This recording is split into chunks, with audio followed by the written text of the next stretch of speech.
it's an important debate. What can we know, and when can we know it? The status of science is something that's very much in play at the moment in modern day politics, with people distrusting the science around pandemics, for instance, or the science around climate change. And there's all sorts of interesting issues there about when we can trust things, and whether we, as it were, just have to give up our own critical abilities to experts, to scientific experts, or whether we can engage with some our own critical faculties.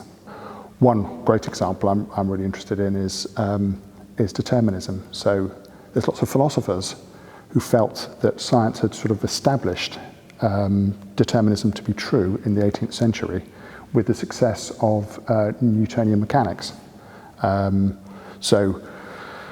There's a marvellous story about how that got established through observations of Halley's comet. So the astronomer Edmund Halley made a prediction that a comet that had been observed in 1690 would return in 1758. He made this prediction in 1705, so of course he didn't expect to be around when the comet returned. But lots of people accepted the prediction as of 1705, and it looked on a pretty firm basis.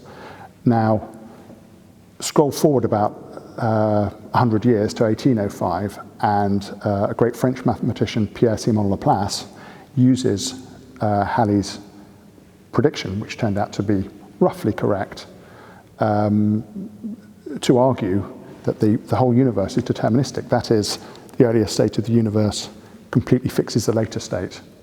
They weren't just talking about planetary motions here. That's the hubristic thing.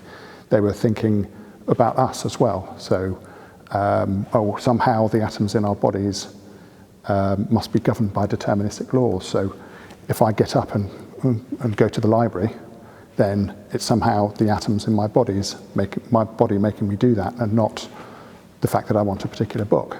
So I kind of looked at the argument that Edmund Halley originally made to make the prediction, and of course it got nothing to do with determinism. In fact, it's a very, very simple argument. He just does it on the basis of previous observations of comets, and he noticed there was this comet that kept coming back about once every 78 years. It was kind of as simple as that. But there's nothing like the idea that, as it were, we live in a great big clockwork universe with sort of hidden gears constructed by God that are making the planets clank round in their predetermined motions. There's nothing like that, no assumption like that. So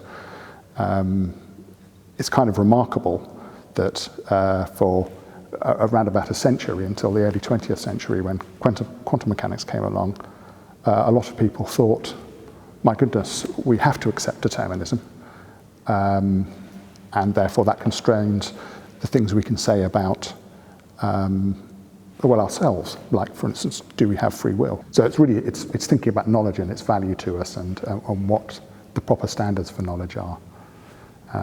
That's one of the things that kind of led me into philosophy in the first place, from science.